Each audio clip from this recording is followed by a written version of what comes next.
Hello friends. इस video में हम डिस्कस करेंगे about the various source of water. हम डेली लाइफ के अंदर जो different type of source use करते हैं, तो वो सोर्स क्या क्या है, वो वाटर हमें कहाँ से अवेलेबल होता है, उसके बारे में हम डिस्कस करेंगे।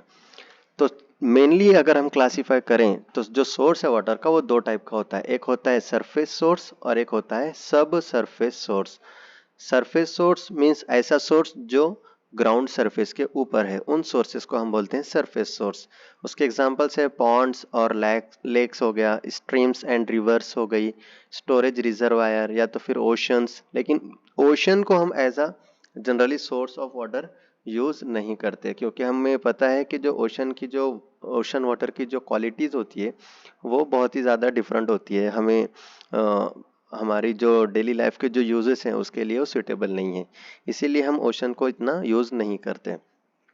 और जो सब सरफेस सोर्स हैं उसी को हम अंडरग्राउंड भी सोर्स कहते हैं, क्योंकि ये वाटर कहाँ होता है, हमारे ग्राउंड वाटर सरफेस के नीचे अवेलेबल होता है, इसीलिए हम उसको अंडरग्राउंड सोर्स या सब सरफेस सोर्स कहते हैं। उसमें कौन कौन सी टाइप्स हैं, स्प्रिंग्स हैं, इनफिल्ट्रेशन गैलरीज हैं, इनफिल्ट्रेशन वेल या फिर वेल ट्यूबवेल वगैरह। ठीक है, ये सारी चीज़ें को हम स्टेप बाय स्टेप डिस्कस करेंगे।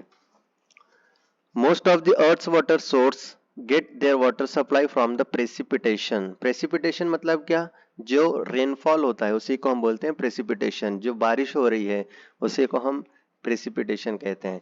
जो अर्थ सरफेस का जो मोस्ट ऑफ द पार्ट है वो कहाँ से मिलता है, हमें प्रेसिपिटेशन में मिलता है। और जो रेनफॉल हम किसको कहते हैं कि प्रेसिपिटेशन इज नथिंग बट जो कुछ भी आसमान से जमीन पर आ रहा है, कभी वो हो सकता है बारिश के फॉर्म में हो, कभी वो कुछ स्नो के फॉर्म में हो सकता है, रेन के फॉर्म में हो सकता है, स्नो के फॉर्म में हो सकता है, हेल के फॉर्म में हो सकता है, ड्यू के फॉर्म में हो सकता है। ये सब के सब को हम क्या कहते हैं, प्रेसिपिटेशन। कभी बर्फ गिरती है, कभी अलग अलग टाइप की भी बर्फ होती है, ठीक है ना। तो इन सभी को हम कंबाइनली क्या कहेंगे, प्रेसिपिटेशन। और इन सारे और प्रेसिपिटेशन से हमें क्या मिलता है, वाटर मिलता है। और सबसे ज़्यादा मेन जो है इसके अंदर से अलग अलग फॉर्म्स ऑफ प्रेसिपिटेशन में से जो मेन फॉर्म है वो है rain. Rains do not form the principal and the major part of the resultant supplies, since precipitation is the principal source of water on the earth and is responsible for resultant yields of the various sources। मतलब जो precipitation है वो अलग अलग form में हो सकता है, कभी रेन के फॉर्म में होगा, कभी स्नो के फॉर्म में होगा, कभी हेल के फॉर्म में, ड्यू के फॉर्म में। लेकिन इनमें से सबसे ज़्यादा मोस्ट ऑफ द फॉर्म में जो प्रेसिपिटेशन होती है हमारी, वो कौन से फॉर्म में होती है, हमारी रेन के फॉर्म में होती है। और जो रेन के फॉर्म में जो प्रेसिपिटेशन हो रही है वो क्या है, हमारे लिए सफिशिएंट नहीं है। तो उसके लिए हमें क्या क्या प्रोविजंस करने पड़ेंगे, हम स्टेप बाय स्टेप अभी डिस्कस करेंगे। तो जो सरफेस सोर्सेस हैं तो उसके कौन कौन से टाइप्स हैं। सरफेस सोर्स ऐसा सोर्स ऑफ वाटर है जो ग्राउंड सरफेस के ऊपर हमारे अवेलेबल रहने वाला है। तो उसमें हमारे एक टाइप है हमारा स्ट्रीम्स। स्ट्रीम्स एंड रिवर्स जो हमारे सरफेस के ऊपर फ्लो करती है उसको हम क्या कहते हैं, स्ट्रीम्स और रिवर्स, जिसमें से वाटर कंटिन्यू फ्लो होता है, हम उसको एज अ सोर्स यूज कर सकते हैं। लेकिन दोनों में डिफरेंस है, there is difference between stream and river. Stream किसको कहते हैं, stream are the small stream channels feed their water to the lakes or rivers। Stream क्या होती है, स्ट्रीम वाटर कैरी करती है और वो किसको वाटर देती है, वो रिवर्स को वाटर दे देती है। मतलब जो छोटी छोटी नहरें होती हैं जिसमें से वाटर फ्लो करता है और फिर वो जाकर के नदी को मीट कर जाते हैं, तो रिवर को हम नदी कहते हैं।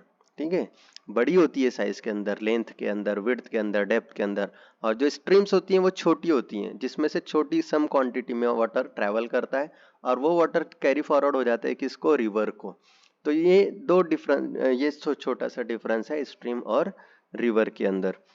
स्ट्रीम क्या करेगी, वाटर को कैरी करेगी छोटी क्वांटिटी के अंदर, लेकिन उनके नंबर्स बहुत ज्यादा होते हैं। जो कुछ भी हिमालयन रीजन्स वगैरह हो गए, पहाड़ी रीजन, हिली रीजन्स हो गए, तो उसके अंदर जब रेनफॉल होती है तो वो क्या करेंगे, छोटे छोटे स्ट्रीम्स में कन्वर्ट हो जाएंगी। और वो छोटे छोटे स्ट्रीम्स में वाटर कैरी होते होते होते फिर एक बड़ी रिवर फॉर्म हो जाएगी और वो सारा वाटर कलेक्ट हो जाएगा रिवर के अंदर और रिवर का फ्लो वहां से स्टार्ट हो जाता है। Small streams are therefore generally not suitable for water supply schemes। Small जो स्ट्रीम्स होती हैं इसीलिए हम उसको वाटर सप्लाई स्कीम्स के लिए सुइटेबल नहीं मानते। क्यों, क्योंकि उसके अंदर जो क्वांटिटी ऑफ वाटर अवेलेबल होता है वो बहुत कम होता है। यहीं पर देखो वही है, because the quantity of water available in them is generally very small. और वो क्या हो जाती है, जब तक कि वो पानी रहेगा उसके अंदर तभी तक कि वो फ्लो होता रहेगा, और कब जब पानी खत्म हो जाएगा, क्योंकि स्मॉल क्वांटिटी में वाटर है, तो वो क्या कर जाएंगे, फिर ड्राई कर जाएंगे। They are therefore useful as source of water only for the small villages। इसीलिए हम स्ट्रीम्स का जो यूज है as a source of water कब यूज कर सकते हैं, जब हमारी जो रिक्वायरमेंट है वाटर की बहुत ही कम है, कम क्वांटिटी में वाटर अगर हमें लगने वाला है, तो उसी केस में हम स्ट्रीम्स को यूज कर सकते हैं, अदरवाइज हम उसको यूज नहीं कर सकते। नहीं तो हमें क्या यूज करना पड़ेगा, रिवर्स को यूज करना पड़ेगा। रिवर्स क्या होती है, rivers are the most important source of water for public water supply schemes। It is a well known fact that most of the cities are settled near the rivers, and it is generally easy to find a river for supplying water to the city।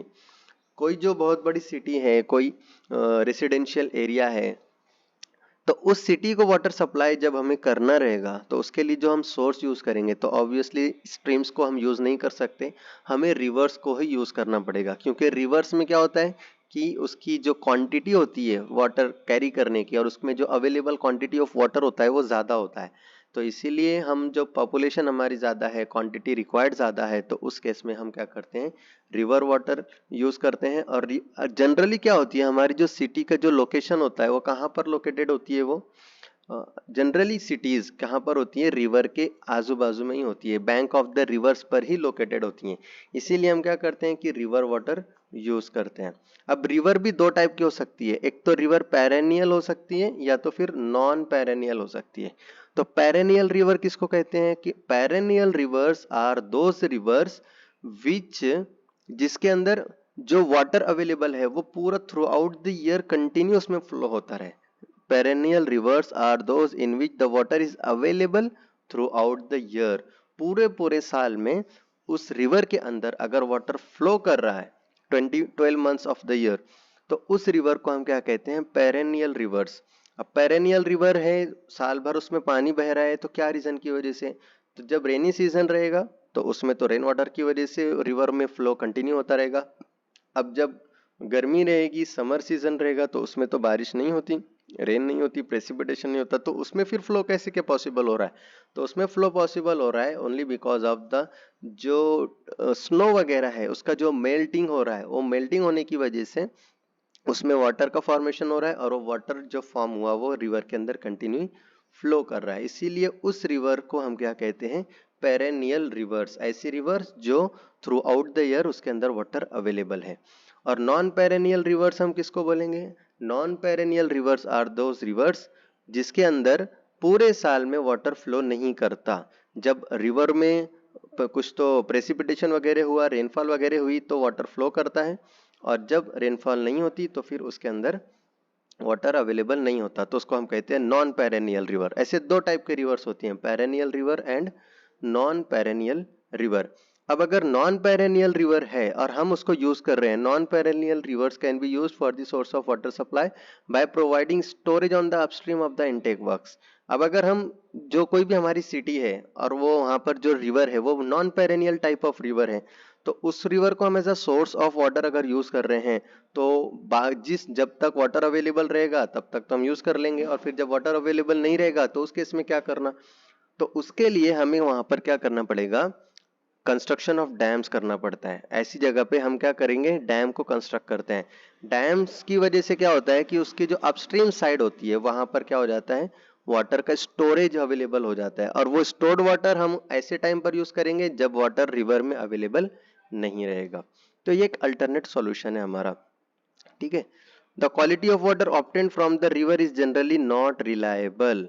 River water जो होता है उसकी जो quality होती है वो इतनी ठीक ठाक नहीं रहती। क्यों, because it contains large amount of silt, sand and lot of suspended matters. River water flow करता है, कहाँ पर फ्लो करता है, वो ग्राउंड के ऊपर। अब जब फ्लो कर रहा है तो वहां पर फ्रिक्शन होने वाला है ग्राउंड वाटर, ग्राउंड सरफेस में और वाटर में। अब फ्रिक्शन होगा तो उसकी वजह से जो सॉइल के जो पार्टिकल्स हैं वो वहां से इरोजन होगा उसका, वो वाटर के साथ में कैरी होते रहेंगे, जिसकी वजह से large amount of silt, sand, suspended matters, ये सब के सब क्या हो जाते हैं, रिवर वाटर के साथ में कैरी होते रहते हैं, जिसकी वजह से उसकी जो क्वालिटी होती है वो इतनी ठीक नहीं रहती।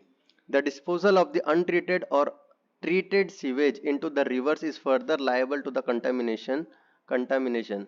अभी क्या होता है, बहुत सारी बार जो सिटी होती है उस सिटी के अंदर से जो कोई भी उसका डिस्पोज्ड वाटर होता है, कोई सीवेज वाटर होता है, उसका भी हम डिस्पोजल डायरेक्टली क्या कर देते हैं, रिवर में कर देते हैं, जिसकी वजह से रिवर वाटर की क्वालिटी भी कंटिन्यूसली क्या होती है, ड्रॉप डाउन हो रही है। ठीक है, तो ये पहला टाइप हो गया हमारा streams and rivers surface source के लिए। दूसरा जो सोर्स है हमारा वो है storage reservoir as surface source of supply. हम क्या कर सकते हैं, रिजर्वायर्स कंस्ट्रक्ट कर सकते हैं एज ए स्टोरेज। और क्यों यूज करेंगे हम, for the purpose of the supply of the water as a surface source. Water supply scheme drawing water directly from the river or a stream may fail to satisfy the consumer demands during the extremely low flow। अभी क्या होगी, अगर river हमारी non perennial है तो non perennial reverse के अंदर ऐसे टाइम पर जब फ्लो कम है तो उस केस में वो रिवर हमारी जो डिमांड है उस डिमांड को सेटिस्फाई नहीं कर पाएगी। तो उस टाइम पर हम क्या करेंगे, ऐसा तो नहीं कह सकते ना हम कि हम साल में सिर्फ 3 महीने ही लोगों को पानी मिलेगा, बाकी में नहीं मिलेगा। हमें तो कंटिन्यू सप्लाई वाटर का देना कंपलसरी है। तो उस केस में हम क्या करेंगे फिर, कि जब कभी भी वाटर का हाई फ्लो रहेगा रिवर के अंदर, जब फ्लो ज्यादा होता है रेनी सीजन वगैरह के टाइम में, तो उस टाइम पे जो एडिशनल क्वांटिटी ऑफ वाटर जो कुछ भी वहां पर आ रहा है जिसकी वजह से फ्लड वगैरह कॉज हो सकता है, तो उस वाटर को हम क्या कर लेंगे, स्टोर कर लेंगे। अब स्टोर कर लें तो क्या कुछ ना कुछ कंस्ट्रक्शन करना पड़ेगा। तो हम एक बैरियर कंस्ट्रक्ट करते हैं। कहाँ पर कंस्ट्रक्ट करते हैं, रिवर में। किस तरीके से कंस्ट्रक्ट करते हैं, डैम के फॉर्मेट में। तो डैम को उसी वही तो कहते हैं ना, dam is nothing but a barrier which is constructed across a river to store the water on the upstream side.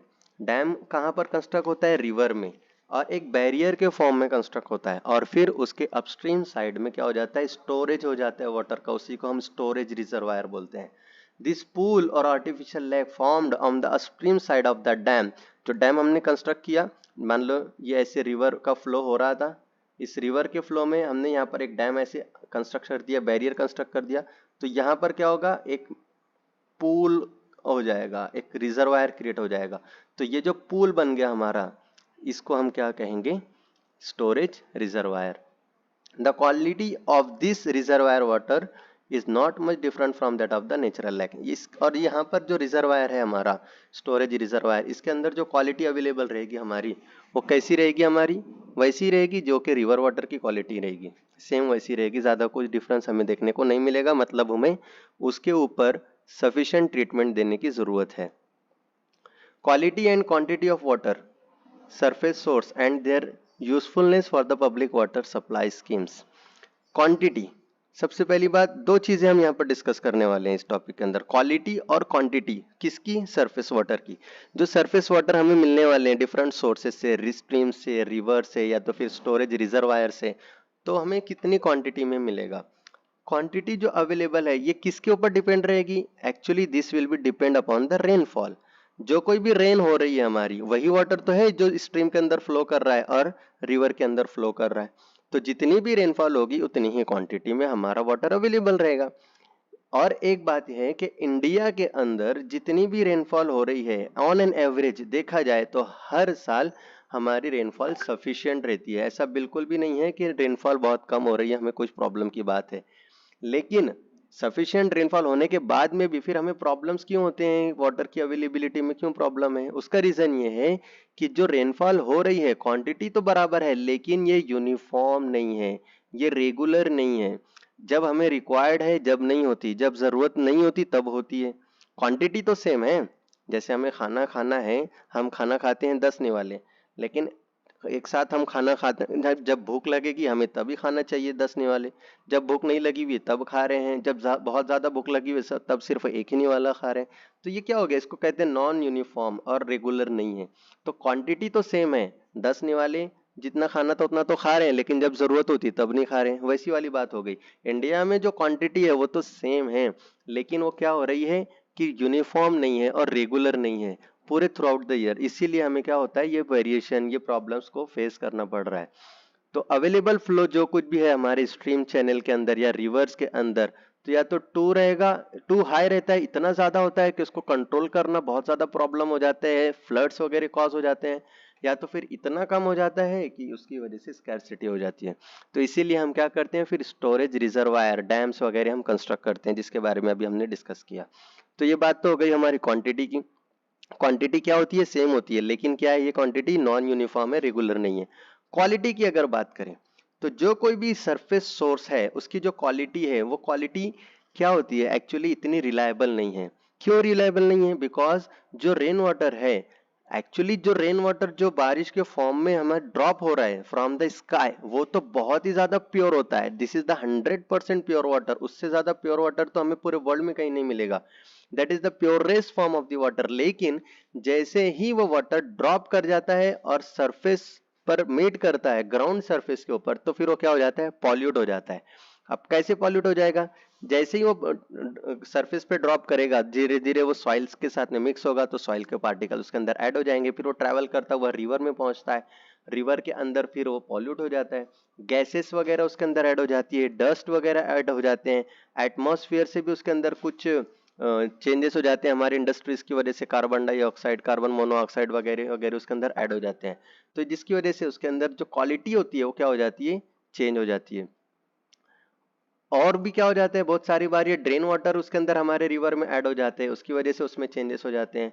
Organic particles, inorganic particles उसके अंदर ऐड होते रहते हैं, सीवेज वेस्ट हो गए, इंडस्ट्रियल वेस्ट हो गए, ये सारे वेस्ट हम रिवर के अंदर कंटिन्यूसली ड्रॉप करते रहते हैं, जिसकी वजह से जो रिवर वाटर है वो हाईली कॉन्टामिनेटेड माना जाता है। उसका ट्रीटमेंट करना कंपलसरी है, विदाउट ट्रीटमेंट हम उसको वाटर सप्लाई नहीं कर सकते। कुछ इनऑर्गेनिक इंप्योरिटीज होती हैं, जैसे कि सिल्ट, क्ले एटसेट्रा, ये क्या हो जाती हैं, ऐड हो जाती हैं। सिल्ट, क्ले वगैरह कैसे ऐड हो रही है? Because of the erosion of the bed of the stream. जो कोई भी इरोजन इरोजन होने वाला है रिवर वाटर की फ्लो की वजह से, तो उसकी वजह से इनऑर्गेनिक इंप्योरिटीज, सिल्ट, क्ले वगैरह ऐड होने वाले हैं। और कुछ ऑर्गेनिक इंप्योरिटीज हैं, जैसे कि वेजिटेबल वॉशिंग्स हो गई, या तो फिर डेड और ऑर्गेनिक मैटर्स, या तो फिर डेड एनिमल्स। कुछ एनिमल्स होते हैं जो डेड हो जाते हैं, ऑर्गेनिक एक्टिविटीज होती हैं, ऑर्गेनिक मैटर है, डेड पार्टिकल्स हैं, वेजिटेबल्स वगैरह के जो कुछ भी पीलिंग्स वगैरह होते हैं, ये सारी भी चीजें क्या होती है, हमारी रिवर वाटर में ऐड होती रहती हैं, जिसकी वजह से हमारी organic impurities and inorganic impurities, दोनों तरह की इम्प्योरिटीज हमारे रिवर वाटर में अवेलेबल होती हैं, जो कि बहुत ही ज्यादा खतरनाक चीज है। क्वालिटी डिग्रेड है हमारी रिवर वाटर की।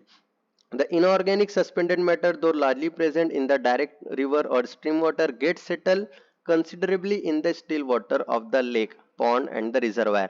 एक बात यह है कि जब रिवर वाटर फ्लो करता रहता है, तो रिवर वाटर जब फ्लो करता रहेगा तो ये जो इनऑर्गेनिक इम्प्योरिटीज है, क्ले है, सिल्ट हो गई, जो छोटे छोटे पार्टिकल्स हो गए, इनऑर्गेनिक नेचर के अंदर है, तो ये क्या करेंगे, जब हमने डैम कंस्ट्रक्ट कर दिया तो डैम कंस्ट्रक्ट होने की वजह से ये जो फ्लो हो रहा था वो फ्लो स्टॉप कर जाता है। अब वेलोसिटी कम हो गई, फ्लो स्टॉप हो गया, वेलोसिटी कम हो गई, वाटर स्टोर्ड हो गया, तो इनकी जो ग्रेविटी होती है वो स्पेसिफिक ग्रेविटी, वाटर की स्पेसिफिक ग्रेविटी से ज्यादा होने की वजह से वो खुद ब खुद सेल्फ वेट की वजह से सेटल डाउन कर जाते हैं।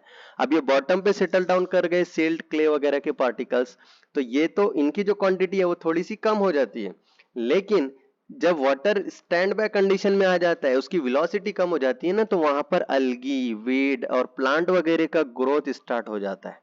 अलगी वगैरह वहां पर आपने देखा होगा, तालाब वगैरह, वहां पर वेलोसिटी तो वाटर की होती नहीं है, मतलब जो कोई भी सिल्ट वगैरह के पार्टिकल्स हैं वो ड्रॉप डाउन हो जाते हैं, लेकिन जो अलगी वगैरह होते हैं वो सब क्या हो जाते हैं, वहां पर ग्रो कर जाते हैं। और अलगी वगैरह अगर वहां पर प्रेजेंट हो गई तो उसकी वजह से कलर एंड टेस्ट वाटर के अंदर ऐड हो जाता है। मतलब क्या है, कुछ ना कुछ फिर से क्वालिटी में चेंजेस आ गए। तो इन सारी चीजों की वजह से surface supply are generally contaminated. आपने एक बात हमेशा याद रखना है कि जो दो मेन सोर्सेस हैं हमारे, सरफेस सोर्स और सब सरफेस सोर्स, तो उसमें से सरफेस सोर्स को हाईली कंटामिनेटेड हमें मानना चाहिए, हमेशा उसे ऐसे ही कंसिडर करना है, और उसे हम डायरेक्टली विदाउट एनी ट्रीटमेंट हम सप्लाई नहीं कर सकते। उसके ऊपर ट्रीटमेंट करना, उसको फ्रेश करना, उसके ऊपर से जो कुछ भी उसकी जो प्रॉपर्टीज है उन प्रॉपर्टीज को एनालाइज करना, और फिर उसके बाद में ही हम उसको सप्लाई कर सकते हैं। तो इस वीडियो में हमने डिस्कस किया कि source, various source of water क्या क्या है, उसमें से मेन जो सरफेस सोर्स है उसके जो टाइप्स हैं उसको डिस्कस किया, क्वालिटी और क्वांटिटी ऑफ सरफेस वाटर क्या है उसको डिस्कस किया। नेक्स्ट वीडियो में हम सब सरफेस सोर्स के बारे में डिस्कस करेंगे। Thank you.